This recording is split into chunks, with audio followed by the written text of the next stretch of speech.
Hello दोस्तों। तो welcome back of you in other video. तो आज वीडियो में आपको बताऊंगा कि जो बीम का जो रेनफोर्समेंट होता है, जो सरिया होता है, उसको हम साइड पे कैसे चेक करते हैं। और प्लस जो काफ़ी जो नुकसान होते हैं, काफ़ी मिस्टेक्स होती हैं बीम में, जो हम ध्यान नहीं देते हैं। अगर आप घर बनवा रहे हैं, लोकल घर बनवा रहे हैं, तो उनको कुछ भी नहीं पता होगा। मोस्टली 10 या 5% तो मोस्टली उनको पता ही होगा। अगर वो छोटी छोटी गलतियों पे ध्यान नहीं देंगे तो आपके घर में जो लाखों का नुकसान वो भी हो सकता है। अगर आप साइट इंजीनियर है, सुपरवाइज़र है, तो ये भी नॉलेज आपको जानना बहुत ज़रूरी है, ताकि आप फ्यूचर में कोई नुकसान से बच सके। जो आपका जो बीम है, सरिया है, उसमें क्या होता है, काफ़ी कॉस्ट लगता है, काफ़ी एक्सपेंसन होता है। तो इसीलिए आपका जो बजट है, तो वो कल के दिन आपका लॉस ना हो, नुकसान ना हो। तो इसीलिए हम बीम में क्या क्या चेक करते हैं, क्या क्या देखा जाता है थंब रूल के बेस पे, स्ट्रक्चरल डिजाइनिंग के बेस पे, तो मैं आपको इस वीडियो में बता देता हूँ। तो सबसे पहला हम मेन बात है बीम बीम का ही जानेंगे, बीम एंड कॉलम का। तो जैसे यहाँ पे आप देख पा रहे होंगे, बीम का जो रेनफोर्समेंट है, टॉप एंड बॉटम। तो टॉप में देख रहे होंगे सभी के जो ओवरलैपिंग है, जो टॉप में तीनों ओवरलैपिंग है, तीनों एक साथ में आ रही है। तो ये सबसे बड़ी मिस्टेक है। अगर बीम के अंदर कोई फेलियर आता है, तो वो तीनों के तीनों जॉइंट एक साथ रहेंगे, तो लोड ज़्यादा आने पर, जैसे वज़न यहाँ पे आएगा, तो ये फेल यहाँ पे स्लिप करेगा, क्योंकि तीनों जॉइंट एक साथ है। तो यहाँ से क्या, तो क्या तीनों जॉइंट एक साथ रहेंगे तो वो टूटने का ज़्यादा चांस रहेगा, और यहाँ से स्लिप होकर लोड बीम को फेल होने का चांस रहेगा। दूसरी सबसे बड़ी मिस्टेक होती है कि जो ओवरलैपिंग है बिल्कुल छोटी लगी हुई है। कितना का होगा, ज़्यादा अप्रॉक्सीमेटली 1 फीट, ठीक है। तो 1 फीट या फिर 300 mm का ओवरलैपिंग है।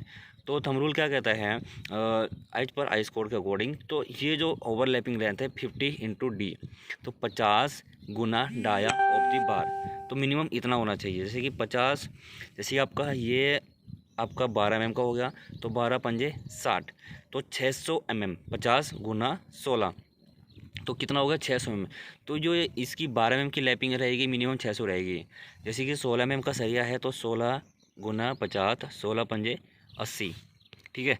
तो ये मिनिमम कितना होना चाहिए, 800 mm। तो ये 800 mm का दूरी होनी चाहिए, ओवरलैपिंग एक दूसरे पे लैप होना चाहिए, ठीक है। तो ये अल्टरनेट होना चाहिए, जैसे कि यहाँ पे एक ओवरलैप एक इधर आ रहा है तो दूसरा उधर आना चाहिए। तो ओवरलैपिंग का जो जोन रहता है अकॉर्डिंग, तो जो अगर जो टॉप पे आता है, तो टॉप पे आता है मिनिमम बीच में आना चाहिए। जैसे कि बीच में ओवरलैपिंग रहता है आ रहा है, तो ओवरलैपिंग आपने देखा होगा यहाँ पे कितना पास में, एक ओवरलैपिंग यहाँ पे आ गई, एक ओवरलैपिंग यहाँ पे दे दिया, तो ये भी दूसरी जब से मिस्टेक हो गया। तो बॉटम के अंदर क्या रहना चाहिए, बीच में ओवरलैपिंग नहीं आना चाहिए, वो आपका इस जोन के पास में आना चाहिए, या फिर कॉलम के थ्रू ऊपर से एक दूसरे से लैप निकल जाना चाहिए, कॉलम के आगे निकल जाना चाहिए, इसका लैप कॉलम से आगे निकल जाना चाहिए, या फिर जोन ए माना चाहिए, क्योंकि यहाँ पे जो रिंग की स्पेसिंग है बहुत कम होती है। और दूसरा आपका जो लोड फ़र्क पड़ने पे यहाँ पे स्लिप नहीं करता है कॉलम के जोन में, ठीक है। तो कॉलम के ऊपर निकलना चाहिए। उसके बाद मैं आपको यहाँ पे दिखाता हूँ कि जो रिंग्स होते हैं, जो आपके जो कॉलम के जो रिंग्स होते हैं, वो बिल्कुल कॉलम के पास से निकलना चाहिए, क्योंकि जो कॉलम का रहेगा तो बीम स्ट्रेस ज़्यादा कहाँ पे करता है, लोड इफेक्ट स्टार्टिंग में कहाँ पे होता है, यहाँ पे होता है। तो इसलिए यहाँ पे एक रिंग होना चाहिए, ठीक है। तो यहाँ पे भी एक रिंग होना चाहिए। दूसरा मिस्टेक क्या है कि जो इसकी डेवलपमेंट लेंथ क्या होती है, जो बीम की एल, जिसको आप एल बोलते हो, तो ये क्या होनी चाहिए, minimum depth of the beam के हाइट, जैसे बीम के जो डेप्थ है वो कवर काट के तो वो होनी चाहिए। जैसे कि 450 का है, तो 50 का 25 कवर काट के 50 mm हो गया, तो ये कम से कम 400 की एल होना चाहिए, ठीक है।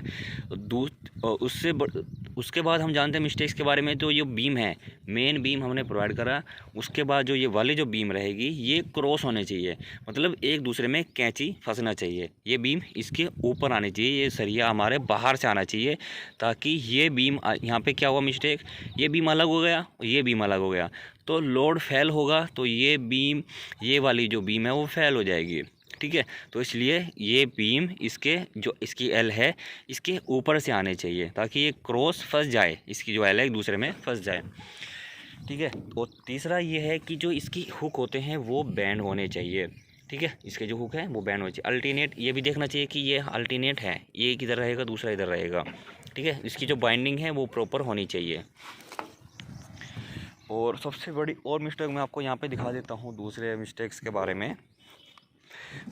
आपने नीचे देखा होगा कॉलम, ये कॉलम का जो सरिया आ रहा है, कि जो आउटर जो सरिया है यहाँ पे ये आउटर सरिया है, जैसे कि यहाँ पे आउटर है, ये आउटर सरिया है। तो ये क्या कर दिया इसने, ये इसके बीच से निकाल दिया। और नीचे वाला जो सरिया आप देख पा रहे होंगे, नीचे वाला जो सरिया है वो इसके बीच में जो ओवरलैपिंग थी इसके बीच में से डाल दिया है।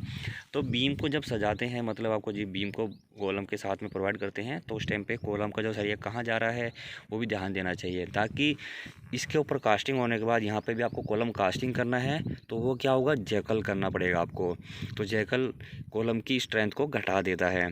तो कॉलम के जहाँ पे मास्टर रिंग लगाएंगे तो उसको पता चल जाएगा कहाँ पे रिंग कॉलम का सरिया आना चाहिए, कहाँ पे नहीं। ऐसे ही मिस्टेक यहाँ पे वही हुई है। देखो मैंने कमेंट्स में डाला भी था कि कम्युनिटी में कि इस फ़ोटो में क्या क्या मिस्टेक्स आ रही है। तो मैंने यही मेन पर्पज़ था, जो बीम है इस बीम के ऊपर आना चाहिए। ये वाला बीम इसके ऊपर रहेगा तो ये बीम कैंची फंस जाएगा, इस बीम के ऊपर कैंची इस तरह से फंस जाएगा, ठीक है। इसकी एल इसके ऊपर आ जाएगी तो वो फंस जाएगा। तो एक दूसरे के ऊपर अल्टरनेट होना चाहिए, एक दूसरे के ऊपर फंसना चाहिए, ठीक है।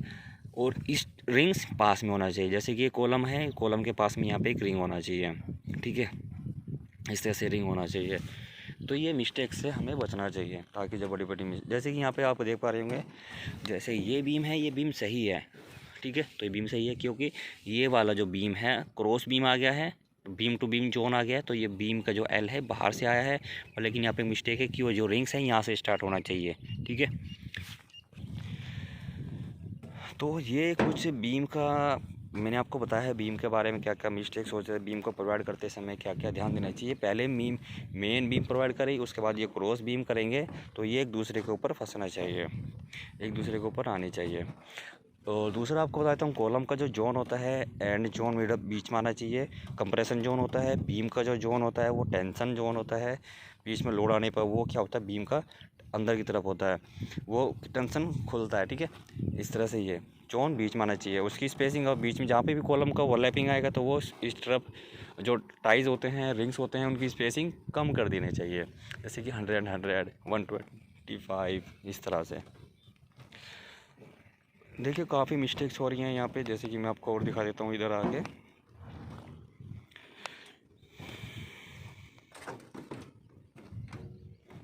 ये बीम जोन आ गया है, जैसे यहाँ पे इसकी जो एल है कितनी किस तरह से बैंड हुई है, ये बैंड प्रॉपर नहीं हुई है, जो इसके बैंड है प्रॉपर नहीं हुई है। और दूसरा ये जो एल है ये इसके बाहर से ही आनी चाहिए, इसकी एल है इसके बाहर से ही आनी चाहिए, और पूरी एल होनी चाहिए बीम की डेप्थ तक।